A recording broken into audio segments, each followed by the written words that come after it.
physics can get pretty complicated. There's a lot of equations that you can rewrite in so many different ways. It can be really hard to keep track of how many there are, and that's why I like to keep a big list and try to write the labels next to them so I can understand what they're referring to. In this section, we're going to take a look at mechanical energy,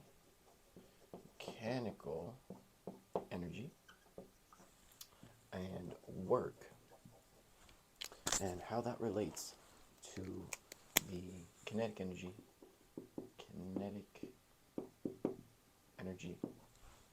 and the potential energy over here.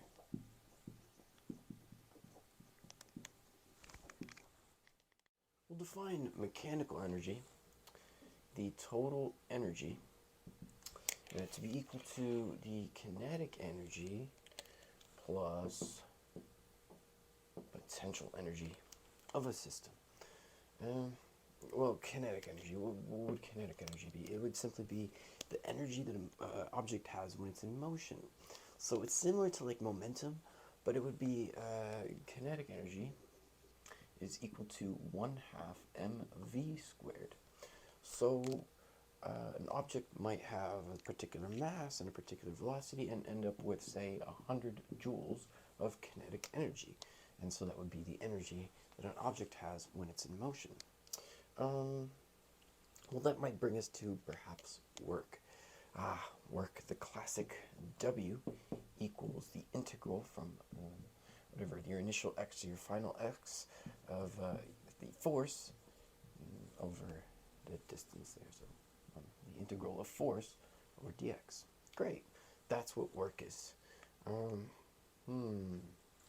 In this particular situation, mechanical energy, it also turns out that work is equal to the change of kinetic energy. And, well, certain types of work. That would be the work of perhaps friction. Okay? Work of friction would be the change of kinetic energy. There's a lot of different kinds of work, so stay tuned. Work, also, the work of gravity, this would be equal to the change of potential energy. So the change of potential energy would be also one way of describing work. There's a lot of different ways to describe work. Well, strangely enough, it turns out that the total work is equal to the change of kinetic energy plus the change of potential energy. And yet another way to sort of describe this work business. You can see how all of these different energies are related to each other in this sort of a interesting way. Now, we still haven't really talked about potential energy yet, but we still have to look at perhaps this whole changing business, because let's look. Mechanical energy is the total energy, which is just regular old kinetic energy plus potential energy. Let's say we had potential energy, and again, we don't really know what potential energy is, but we'll talk about that in just a second. We'll give it 100 joules of potential energy. Let's say that the total energy of the system will be 100 plus 100. That would give us 200 total joules of energy in this system that we have created over here. And if we want to know what the work is, that means that we need some kind of a change that would imply an initial and a final value. So let's try to rewrite another equation down here. And let's say that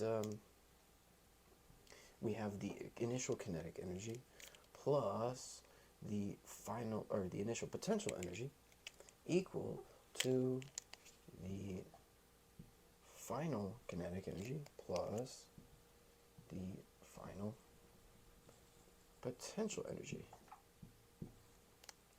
Alright, and so this is simply just implying that initial values of this particular equation should be equal to the final values. This is pretty important if we're trying to solve energy equations.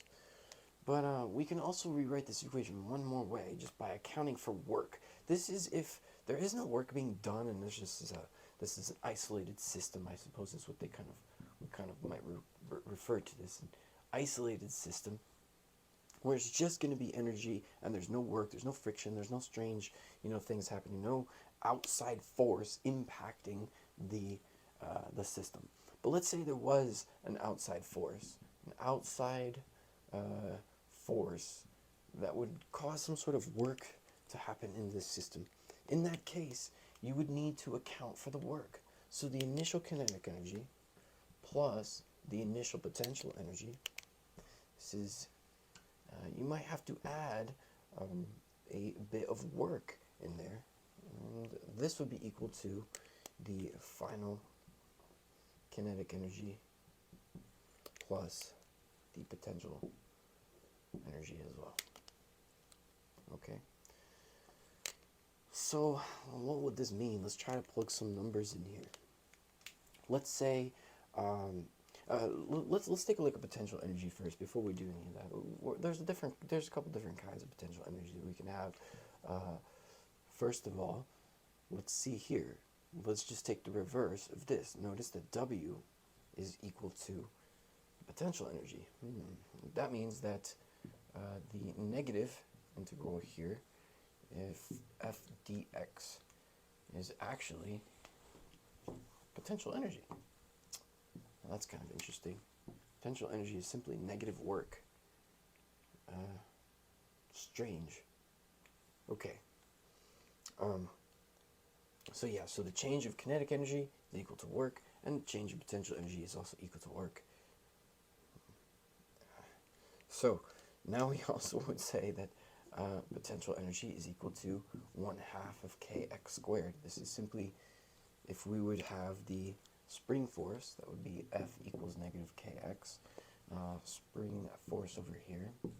Let's say we would take the integral of that, the negative integral, we would get 1/2 kx squared. That would give us potential energy for the spring force. And we also might have mgh. This is a classic one, simply for gravity. Alright, so this is just a couple of different ways that we can write potential energy. This is probably the most common one over here, gravity. So let's try to plug some numbers into these equations over here. Let's say that we had, our 100. This is going to be a spring. We need to sort of set up a little demonstration here. Here's a spring.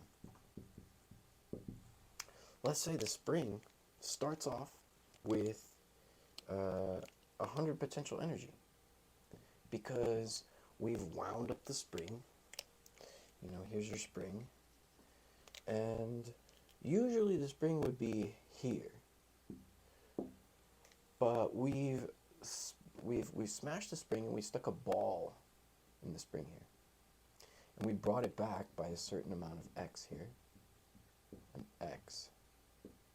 So now this is built up a certain amount of potential energy. Let's say this is U equals 100 joules of potential energy. Once we release that, the ball is going to end up around here, right? But that's just going to be 100 kinetic energy, because now that the potential energy is 0, at this point the potential energy is going to be 0 once it's right here, right? The potential energy is going to be 0 at that point, and the potential energy is going to be transferred into the ball. So now it's going to have 100 kinetic energy. So now it's going to be moving at that 100 kinetic energy speed. But it turns out that as soon as it's released, on the bottom here, there's a whole bunch of friction on the ground. And it's going to basically absorb a lot of that energy. There's a whole bunch of work from this friction that's going to be done on the ball. This is passing through here. And once it gets towards the end here, it's only going to have 10 joules of kinetic energy. Okay? And so we could sort of represent that in our equation. We started off with 100 joules of potential energy. And this is actually more of, no work has been done yet. This right here, this is an internal force. This is an isolated example right here, whereas you can see we started off with 100 joules of potential energy and 0 joules of kinetic energy. And then once the spring was completely back to the original position, and the ball was moving really, really fast at that point,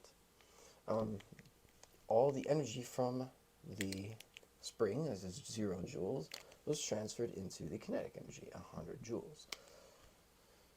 From there, now we're at this point right here. We can plug this into the second equation, which states that 100 joules of kinetic energy, there's no potential energy at this point, so there's really no need to account for any potential energy. But what about this work? There's some work that's being done. Well, it turns out we don't really know what the work is yet, but we can come back to that and fill in this plug in that later. Let's take a look at the kinetic energy first. That's going to be over here. The final kinetic energy is 10 joules. We still have 0 potential energy. It's not like there's magical potential energy. All this work was done. So how much work was that? You could probably figure that out. It's basically negative 90 joules. So negative 90 joules of work was done by, basically, I like underlining things. 90 joules of energy was done in this particular zone of work, in this zone of friction right here. Alright, so that was the work of friction. Work of friction was negative 90 joules. So to recap, we had the kinetic energy, which was just the integral of momentum, quite interestingly enough. We had the work, which is the integral of force, and a couple different other ways to represent that. We had the potential energy, which is the negative integral of force, and a couple different other ways to represent that. And now let's take a look at another example, just plugging in some numbers. Let's say we had a ball that we had above the ground, say above here, with an H. And we're going to use the potential energy equation here, giving us 100 joules. Let's say we plugged in, we have the U, certain mass, times gravity, times a certain H it has. We would end up with 100 joules. And once it hits the ground over here, this ball, you would expect it to have 100 joules of kinetic energy, but it turns out that it only ended up with 90 joules of kinetic energy. Now it has 0 joules of potential energy because at this point the height is 0, right? But this particular ball had a bit of drag force on the way down. I guess this is the work of the drag of the air resistance. And so that would be negative 10 joules of work that was done by the drag force against the against the ball falling.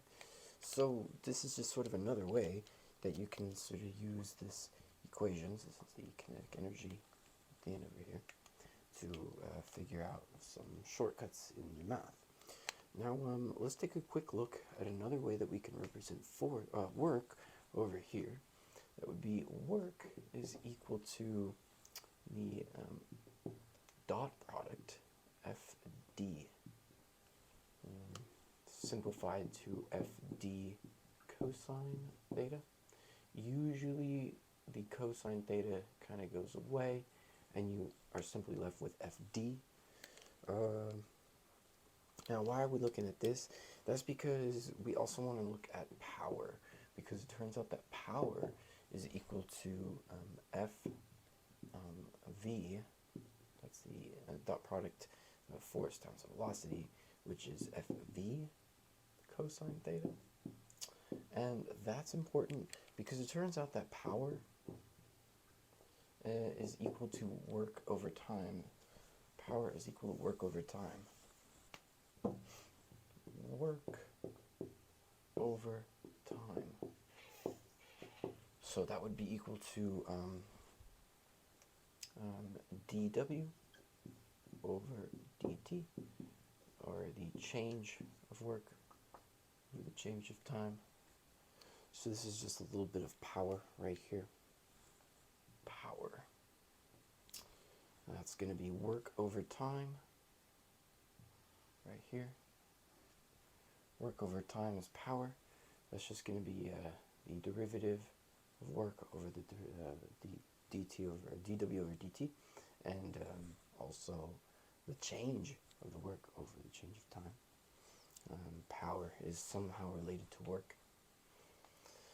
So, yeah, energy is just a shortcut to a lot of different equations. And there's just so many different solutions and problems that have to deal with energy in physics. So that's why we need to have all this different stuff written on our cheat sheet and labeled out pretty nicely. As you can see, it's a little bit hectic. Hopefully this was pretty interesting. If you enjoyed it, make sure to like and subscribe and ask a question in the comments.